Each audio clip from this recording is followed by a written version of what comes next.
এত সুন্দর দেখতে, বলেন তো এটা কি? আজকে নিয়ে আসলাম মজার একটা ডেজার্টের রেসিপি।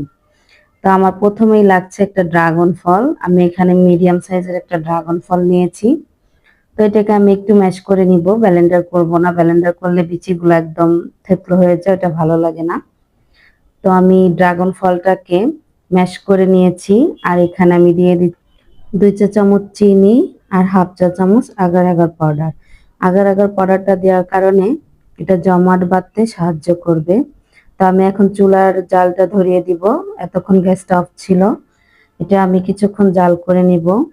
জাল করার সাথে সাথে এটা চিনিটা গলে একদম পাতলা একটা লিকুইড তৈরি হয়ে যাবে। তো এটা বেশিক্ষণ না, 2-3 মিনিট জাল করলেই হয়ে যাবে। এখানে আমি 6 ইঞ্চির একটা মোল্ড নিয়েছি। মোল্ডের মধ্যে লিকুইডটা ঢেলে দিব। এটা এখন আমি ঠান্ডা হওয়ার জন্য কিছুক্ষণ রেস্টে রেখে দিব। তারপর আমরা চলে যাব বাকি কাজগুলো করতে। এখানে আমি আরেকটা লেয়ার তৈরি করব, সেটা দুধ দিয়ে। তো আমি এখানে প্রায় 300 গ্রাম দুধ নিয়েছি, 3 চামচ চিনি নিয়েছি, 1 চামচ আগার আগার পাউডার দিয়ে দিলাম। তো এখন আমি চুলার জালটা ধরিয়ে নিব। ধরিয়ে আমি এটা কিছুক্ষণ বলক এনে নিব।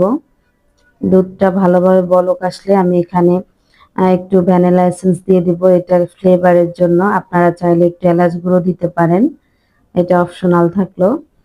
তো এখন আমি দুধটা জাল হয়ে গেছে আর নিচের ড্রাগন ফলের লেয়ারটাও শক্ত হয়ে গেছে।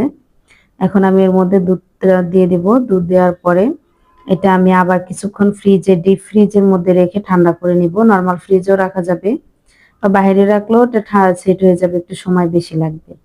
তো আমি এখন এটা কেটে নিচ্ছি। আর দেখতেই পাচ্ছেন কতটা লোভনীয় হয়েছে। আপনারা ওইভাবে বাসায় বানিয়ে খেতে পারেন, খেতেও কিন্তু খুব মাশাআল্লাহ খুব মজা হয়েছে। একবারই ট্রাই করাতে পারফেক্ট ভাবে বানাতে পারবেন রেসিপিটা ফলো করলে। তো এই ছিল আজকের ডেজার্ট আইটেম। ভিডিওটা ভালো লাগলে লাইক, কমেন্ট আর শেয়ার করে দিবেন।